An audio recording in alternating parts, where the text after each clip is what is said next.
Hi guys, welcome to revision time. आज है 12 जनवरी 2025। आज है संडे और संडे को वीकली करंट अफेयर्स की वीडियो आती है। तो चलिए हम स्टार्ट करते हैं इस वीक के सारे करंट अफेयर्स के क्वेश्चन। ये सारे क्वेश्चन आप डेली करंट अफेयर्स की वीडियो में भी देख सकते हैं, मगर इस वीडियो में आप अपने बहुत कम समय में पूरे वीक की करंट अफेयर्स रिवाइज कर लेंगे। तो चलिए हम स्टार्ट करते हैं इस वीक के सारे करंट अफेयर्स के क्वेश्चन। बहुत कम टाइम में पूरी वीक की करंट अफेयर्स रिवीजन हो जाएगी, मगर वीडियो को स्टार्ट करने से पहले अगर अभी तक आपने चैनल को सब्सक्राइब नहीं किया है तो सब्सक्राइब ज़रूर कर लीजिए और साथ ही इस वीडियो को लाइक भी ज़रूर कर दीजिएगा। तो चलिए स्टार्ट करते हैं इस वीक के सारे क्वेश्चंस। क्वेश्चन नंबर 1, हाल ही में कौन सीआरपीएफ के महानिदेशक नियुक्त हुए हैं? इसका आंसर है Vipul Kumar. Pro Kabaddi league season 11 का विजेता कौन बना? इसका आंसर है हरियाणा स्टीलर्स। हरियाणा स्टीलर्स का ये पहला प्रो कबड्डी लीग खिताब है। उप विजेता रही पटना पायरेट्स। संस्करण था 11वां। टॉप स्कोरर रहे देवांग दलाल, इन्होंने 301 स्कोर किया। ये पटना पायरेट्स टीम से हैं। Final match Shri Shiv Chhatrapati sports complex Balewadi Pune में खेला गया। पहला संस्करण 2014 में आयोजित किया गया था। नेक्स्ट क्वेश्चन, किसने मोटरसाइकिल ड्रैग रेसिंग में 15वां राष्ट्रीय खिताब जीतकर इतिहास रचा? इसका आंसर है हेमंत मुड़प्पा। किसको डीबीएस बैंक का सीईओ नियुक्त किया गया? इसका आंसर है रजत वर्मा। हाल ही में किस देश के प्राचीन प्रेम गीत सेव डार्लिंका को यूनेस्को की अमूर्त सांस्कृतिक विरासत की राष्ट्रीय सूची में शामिल किया गया? इसका आंसर है बोस्निया। हाल ही में किस देश ने दुनिया की सबसे तेज ट्रेन CR450 प्रोटोटाइप का अनावरण किया? इसका आंसर है चीन। हाल ही में रक्षा मंत्रालय ने पनडुब्बियों पर AIP और EHWT सिस्टम को एकीकृत करने के लिए कितने रुपए के अनुबंध पर हस्ताक्षर किया? इसका आंसर है 2,867 करोड़ रुपए का। हाल ही में प्रतिष्ठित SBI life spell bee season 14 का खिताब किसने जीता? इसका आंसर है छाया MV। बेंगलुरु के प्रेसिडेंसी स्कूल की 13 वर्षीय छाया MV ने असाधारण भाषा कौशल का प्रदर्शन करते हुए प्रतिष्ठित SBI life spell bee season 14 जीता। बी स्पेल बाउंड थीम पर आधारित इस प्रतियोगिता में युवा प्रतिभाओं का सम्मान किया गया, जिसमें उप विजेता मेधांश वडाडी और यशविन पचौरी ने भी सराहनीय क्षमताएं प्रदर्शित की। नेक्स्ट क्वेश्चन, हाल ही में किस कंपनी ने लगातार दूसरे वर्ष ग्रेट प्लेस टू वर्क का प्रमाणन प्राप्त किया? इसका आंसर है सेल। संतोष ट्रॉफी 2024-25 का खिताब किसने जीता? इसका आंसर है पश्चिम बंगाल। पश्चिम बंगाल ने कुल 33वीं बार यह खिताब जीती। उप विजेता रही केरल। संस्करण था 78वां। इसका आयोजन GMC बाल योगी स्टेडियम हैदराबाद तेलंगाना में किया गया। संतोष ट्रॉफी भारत में पुरुषों की राष्ट्रीय फुटबॉल चैंपियनशिप है। इसकी शुरुआत 1941 में हुई थी। सबसे सफल टीम है पश्चिम बंगाल। इसने कुल 33 बार यह खिताब जीता है। पिछले वर्ष 77वां संस्करण सर्विसेज ने गोवा को हराकर अपना 7वां खिताब जीता था। नेक्स्ट क्वेश्चन, भारतीय रिजर्व बैंक के अनुसार वित्त वर्ष 2025 में भारत की GDP कितनी दर से बढ़ेगी? इसका आंसर है 6.6% की दर से। हाल ही में वित्त मंत्रालय ने कितने देशों की डिजिटल प्लेटों पर एंटी डंपिंग ड्यूटी लगाई है? इसका आंसर है 5। भारतीय वित्त मंत्रालय ने 5 देशों की डिजिटल प्लेटों पर एंटी डंपिंग ड्यूटी लगाई। ये 5 देश चीन, दक्षिण कोरिया, जापान, ताइवान और वियतनाम हैं। वित्त मंत्रालय ने इन 5 देशों से आने वाली डिजिटल प्लेटों पर 5 साल की अवधि के लिए निश्चित एंटी डंपिंग ड्यूटी लगाई है। टेक्नोवा इमेजिंग सिस्टम्स लिमिटेड ने एंटी डंपिंग ड्यूटी की सनसेट समीक्षा की मांग करते हुए याचिका दायर की थी। वर्तमान एंटी डंपिंग ड्यूटी जुलाई 2020 में लगाई गई थी। नेक्स्ट क्वेश्चन, DRDO स्थापना दिवस कब मनाया गया? इसका आंसर है 1 जनवरी। भारत की पहली फिशिंग कैट कॉलरिंग परियोजना किस वन्यजीव अभयारण्य में शुरू हुई है? इसका आंसर है कोरिंगा वन्यजीव अभयारण्य, आंध्र प्रदेश। हाल ही में किस राज्य में समुद्र पर भारत के सबसे लंबे कांच के पुल का उद्घाटन किया गया? इसका आंसर है तमिलनाडु। किस देश में भारतीय नर्स निमिषा प्रिया को मौत की सजा सुनाई गई है? इसका आंसर है यमन। केरल के पलक्कड़ जिले के कोलेंगोड की रहने वाली निमिषा प्रिया को कथित तौर पर एक यमन नागरिक की हत्या के लिए मौत की सजा सुनाई गई है। Next question, association for democratic reforms की रिपोर्ट के अनुसार भारत में सबसे अमीर मुख्यमंत्री कौन है? इसका आंसर है चंद्रबाबू नायडू।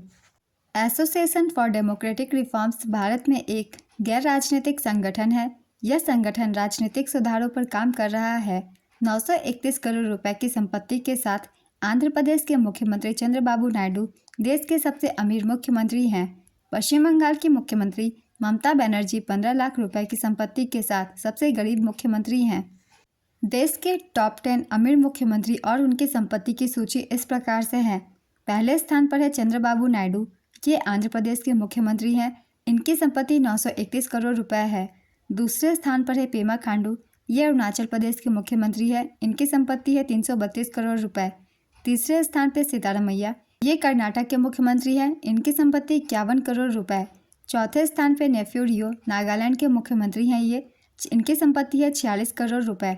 पाँचवें स्थान पर मोहन यादव, ये मध्य प्रदेश के मुख्यमंत्री हैं। इनकी संपत्ति है 42 करोड़ रुपए। छठे स्थान पर एन रंगास्वामी, ये पुदुचेरी के मुख्यमंत्री हैं। इनकी संपत्ति 38 करोड़ रुपए है। सातवें स्थान पर है रेवंत रेड्डी, ये तेलंगाना के मुख्यमंत्री हैं। इनकी संपत्ति है 30 करोड़ रुपए। आठवें स्थान पर हेमंत सोरेन, ये झारखंड के मुख्यमंत्री हैं। इनकी संपत्ति है 25 करोड़ रुपए। नौवें स्थान पर हेमंत बिश्वा शर्मा, ये असम के मुख्यमंत्री हैं। इनकी संपत्ति है 17 करोड़ रुपए। 10वें स्थान पर कोनराड संगमा, ये मेघालय के मुख्यमंत्री हैं। इनकी संपत्ति है 14 करोड़ रुपए। नेक्स्ट क्वेश्चन, हाल ही में भारत ने किस वर्ष को ईयर ऑफ डिफेंस रिफॉर्म्स घोषित किया? इसका आंसर है 2025। हाल ही में किसने Jammu Kashmir and Ladakh through the ages नामक पुस्तक का विमोचन किया? इसका आंसर है अमित शाह। हाल ही में केंद्र सरकार ने वायनाड भूस्खलन को गंभीर प्रकृति की आपदा घोषित किया। यह किस राज्य में स्थित है? इसका आंसर है केरल। हाल ही में एसोचैम का नया महासचिव किसे नियुक्त किया गया? इसका आंसर है मनीष सिंघल। भारतीय वायुसेना की पश्चिमी वायु कमान के प्रमुख कौन बने हैं? इसका आंसर है जितेंद्र मिश्रा। किस राज्य के वन विभाग ने महाभारत पर आधारित एक उद्यान विकसित किया है? इसका आंसर है उत्तराखंड। भारतीय विशिष्ट पहचान प्राधिकरण UIDAI के CEO कौन बने हैं? इसका आंसर है भुवनेश कुमार। भुवनेश कुमार ने 2 जनवरी 2025 को भारतीय विशिष्ट पहचान प्राधिकरण के मुख्य कार्यकारी अधिकारी का पदभार ग्रहण किया है। UIDAI का पूरा नाम है unique identification authority of India. UIDAI की स्थापना 2009 में केंद्र सरकार द्वारा की गई थी। यह भारत के सभी निवासियों को आधार नामक विशिष्ट पहचान संख्या जारी करता है। वर्ष 2024 में मेजर ध्यानचंद खेल रत्न पुरस्कार के लिए किसे चुना गया? इसका आंसर है हरमनप्रीत सिंह, मनु भाकर, डी गुकेश और प्रवीण कुमार को। केंद्रीय युवा मामले एवं खेल मंत्रालय ने 2 जनवरी 2025 को 2024 के राष्ट्रीय खेल पुरस्कार विजेताओं के नामों की घोषणा की। पुरस्कार वितरण 17 जनवरी 2025 को किया जाएगा। राष्ट्रपति भवन नई दिल्ली में राष्ट्रपति द्रौपदी मुर्मू द्वारा इसे प्रदान किया जाएगा। मेजर ध्यानचंद खेल रत्न पुरस्कार विजेता हैं 4। इनके नाम है मनु भाकर, ये निशानेबाजी से संबंधित है। गुकेश टी, ये शतरंज के खिलाड़ी हैं। हरमनप्रीत सिंह, ये हॉकी के खिलाड़ी हैं। प्रवीण कुमार, ये पैरा एथलेटिक्स हैं। राष्ट्रीय खेल पुरस्कार 2025 मेजर ध्यानचंद खेल रत्न पुरस्कार विजेताओं की संख्या है 4। अर्जुन पुरस्कार 2024 के विजेता है 32 और 2 अर्जुन पुरस्कार लाइफ टाइम अचीवमेंट पुरस्कार विजेता हैं। द्रोणाचार्य पुरस्कार विजेता है 3 और 2 लाइफ टाइम अचीवमेंट पुरस्कार विजेता हैं। राष्ट्रीय खेल प्रोत्साहन पुरस्कार 1 को दिया गया। मौलाना अबुल कलाम आज़ाद ट्रॉफी 3 को दिया गया। मेजर ध्यानचंद खेल रत्न पुरस्कार देश का सर्वोच्च खेल पुरस्कार है। 2021 में राजीव गांधी खेल रत्न पुरस्कार से बदलकर इसका नाम मेजर ध्यानचंद खेल रत्न पुरस्कार कर दिया गया था। नेक्स्ट क्वेश्चन, सरकार ने प्रधानमंत्री फसल बीमा योजना और पुनर्गठित मौसम आधारित फसल बीमा योजना की समय सीमा को कब तक के लिए बढ़ाने का फैसला किया है? इसका आंसर है 2025-26। किसको अजंता एलोरा अंतर्राष्ट्रीय फिल्म महोत्सव 2025 में पद्म पानी लाइफ टाइम अचीवमेंट पुरस्कार से सम्मानित किया जाएगा? इसका आंसर है सही परांज पे अजंता एलोरा अंतर्राष्ट्रीय फिल्म महोत्सव 2025। इसका आयोजन 15 से 19 जनवरी 2025 तक किया जाएगा। छत्रपति संभाजीनगर में। संस्करण है 10वां। नेक्स्ट क्वेश्चन, प्रत्येक वर्ष विश्व ब्रेल दिवस कब मनाया जाता है? इसका आंसर है 4 जनवरी। वैश्विक व्यापार में कितने प्रतिशत हिस्सेदारी के साथ भारत वैश्विक स्तर पर वस्त्र और परिधान का 6ठा सबसे बड़ा निर्यातक बन गया है? इसका आंसर है 3.9%। हाल ही में किस देश में बढ़ रहे ह्यूमन मेटापोन्यूमो वायरस का प्रकोप कोविड-19 महामारी की याद दिला रहा है? इसका आंसर है चीन। जनवरी 2025 में किस राज्य सरकार ने विद्यार्थियों के बीच 15 दिवसीय पठन अभियान शुरू किया? इसका आंसर है महाराष्ट्र। हाल ही में कैबिनेट ने किसानों के जीवन और आजीविका को बेहतर बनाने हेतु कितनी प्रमुख योजनाओं को मंजूरी दी है? इसका आंसर है 7। कैबिनेट ने किसानों के जीवन और आजीविका को बेहतर बनाने हेतु 7 प्रमुख योजनाओं को मंजूरी दी है। इन 7 योजनाओं के नाम और आवंटित की गई राशि हैं। पहला, कृषि शिक्षा प्रबंधन और सामाजिक विज्ञान को मजबूत करना 2291 करोड़ रुपए। दूसरा, डिजिटल एग्रीकल्चर मिशन 2817 करोड़ रुपए। तीसरा, प्राकृतिक संसाधन प्रबंधन योजना 1115 करोड़ रुपए। चौथा, खाद्य और पोषण सुरक्षा के लिए फसल विज्ञान 3979 करोड़ रुपए। पांचवा, कृषि विज्ञान केंद्र को सुदृढ़ करना 1202 करोड़ रुपए। छठा, उद्यानिकी का स्थायी विकास 860 करोड़ रुपए।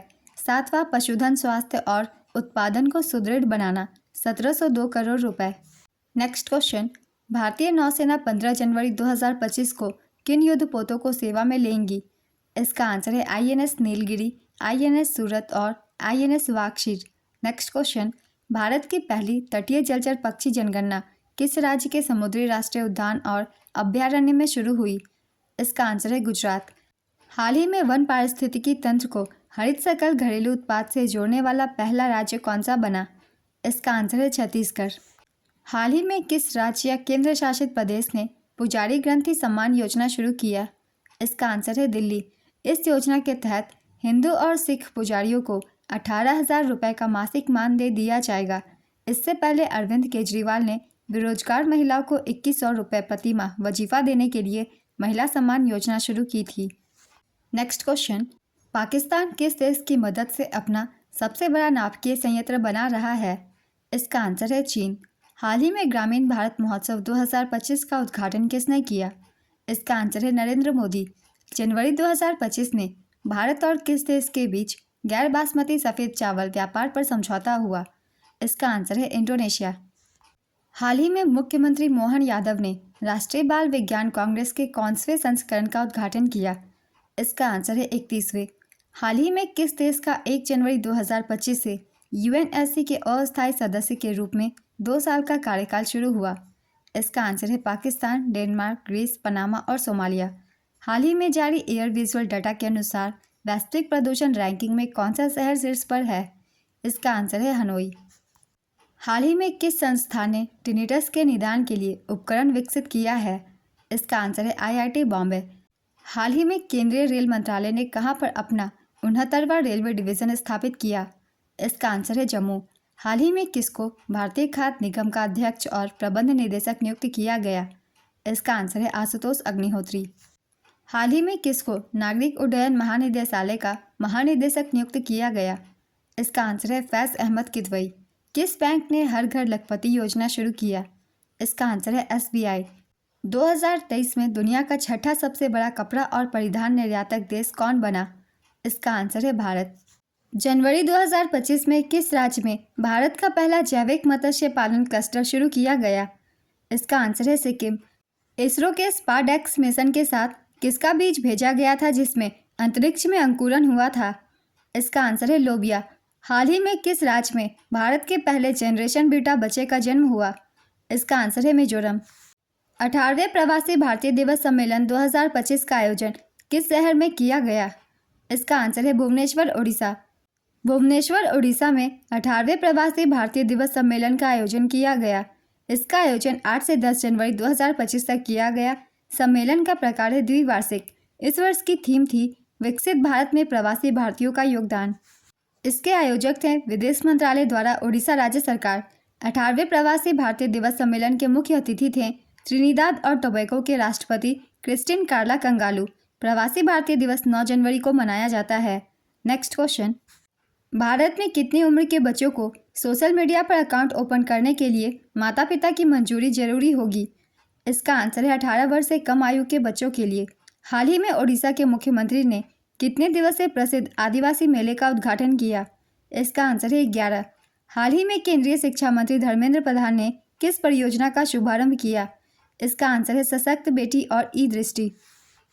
हाल ही में शुरू की गई वन नेशन वन सब्सक्रिप्शन योजना का संबंध किससे है? इसका आंसर है छात्रों से। किस पद्म पुरस्कार से सम्मानित दिग्गज परमाणु वैज्ञानिक डॉक्टर राजगोपाला चिदम्बरम का हाल ही में निधन हो गया? इसका आंसर है पद्मश्री और पद्म भूषण। प्रवासी भारतीय पुरस्कार 2025 कितने व्यक्तियों को प्रदान किए गए हैं? इसका आंसर है 27 व्यक्तियों को। बॉर्डर गावस्कर ट्रॉफी को किसने जीता? इसका आंसर है ऑस्ट्रेलिया। प्रतिभा सतपथी को गंगाधर राष्ट्रीय पुरस्कार से सम्मानित किया जाएगा। उनका संबंध किस राज्य से है? इसका आंसर है उड़ीसा। उड़ीसा कवि प्रतिभा सतपथी को संबलपुर विश्वविद्यालय द्वारा 2023 के लिए गंगाधर राष्ट्रीय कविता पुरस्कार से सम्मानित किया जाएगा। नेक्स्ट क्वेश्चन, जनवरी 2025 में किस देश के प्रधानमंत्री जस्टिन ट्रूडो ने इस्तीफे की घोषणा की? इसका आंसर है कनाडा। हाल ही में किस देश की सिस्टर इना कैनबारो लगभग 117 वर्ष की आयु में विश्व की सबसे वृद्ध जीवित व्यक्ति बन गई है? इसका आंसर है ब्राजील। भारत साइबर हमलों के मामले में किस स्थान पर है? इसका आंसर है दूसरे। डार्क वेब की थ्रेट लैंडस्केप रिपोर्ट 2024 में बताया गया है कि सबसे अधिक साइबर हमले अमेरिका में हुए हैं। अमेरिका में 140 हमले किए गए हैं। दूसरे स्थान पर भारत है जहां 95 साइबर हमले किए गए हैं। तीसरे स्थान पर इजराइल है जहां पर 57 साइबर हमले किए गए हैं। नेक्स्ट क्वेश्चन, पंचायत से संसद 2.0 पहल का उद्घाटन किसने किया है? इसका आंसर है ओम बिरला। हाल ही में किस केंद्रीय मंत्री ने भारत पोल पोर्टल लॉन्च किया? इसका आंसर है अमित शाह। फरवरी 2025 में कहां पर एशिया का सबसे बड़े एयर शो एरो इंडिया 2025 का आयोजन किया जाएगा? इसका आंसर है बेंगलुरु, भारत। भारत के किस राज्य में चर्चित वायरस HMPV का पहला मामला हाल ही में सामने आया? इसका आंसर है बेंगलुरु, कर्नाटक। हाल ही में विश्व युद्ध अनाथ दिवस कब मनाया गया? इसका आंसर है 6 जनवरी।